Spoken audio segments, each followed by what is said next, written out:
Здравейте, скъпи брати и сестри! Искам да ви насърча с няколко стиха от книгата на пророк Йеремия. Главата е 29, а стиховете са от 11 до към 14. Там Бог ни казва следното нещо. Защото аз знам мислите, които мисля за вас. Вау! Бога на всемира, великият Бог, създателят на всичко, мисли за мен и за теб, като отделни личности, за всеки един по-отделно. Казва Господ, мисля за мир. Разбирате ли, скъпи брати и сестри? Бог винаги мисли за нас, за добро, за мир. Понякога ние минаваме разни изпитания. Минаваме през долината на мрачната сянка, през огъня. Може би и някой от вас сега са болни. Може би някой е загубил близък човек на сърцето. Но каквото и да става, скъпи брати и сестри, знайте, че Бог винаги мисли за мир за нас, за добро. Нищо не отбягва от Неговият поглед. Той знае в какво се намира всеки един от нас и ни съчувства в нашите скърби и страдания. Защото аз знам мислите, които мисля за вас, казва Господ. Мисля за мир, а не за зло, за да ви дам бъдеще и надежда. Макар че понякога Бог допуска някои лоши неща да ни се случат, то това не е за наше зло. Бог иска ние да се усъвършенстваме в този живот, да изградим едни твърди христоподобни характери. Както златото минава през огън и се очиства, така Бог очиства нас чрез страданията, чрез мъките.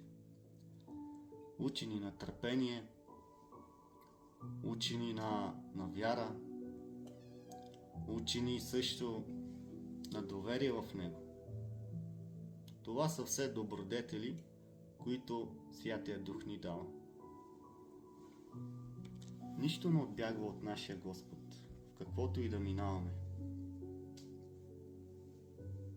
12 стих продължава със следните думи.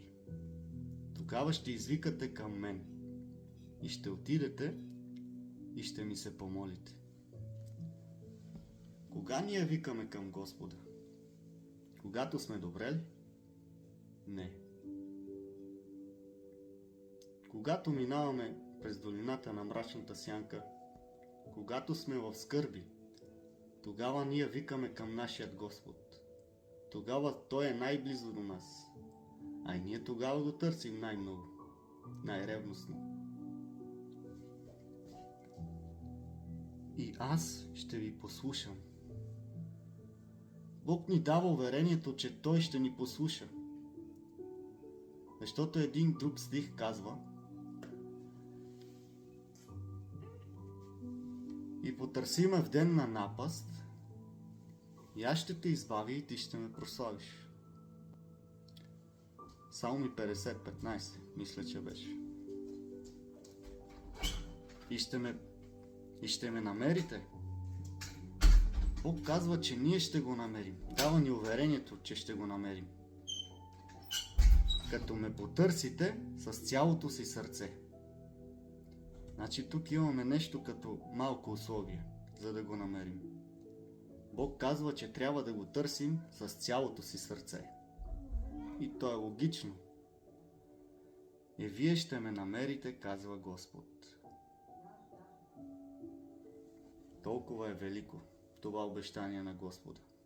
Нека се помолим в края. Татко наш, Ти мисли за нас мисли на мир, а не за зло.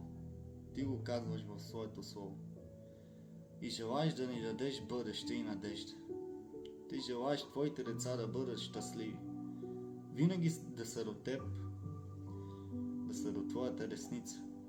Помогни ни да осъзнаем истинската си нужда, че това си Ти, Господи. Че се нуждаем да бъдем близо до Теб, да се усъвършенстваме, да бъдем подобни на Теб и Ти да възвърнеш своят свят характер в нас. Помогни ни, Боже, всеки ден с малки крачки да напредваме в доброто дело, в доброто воинстване.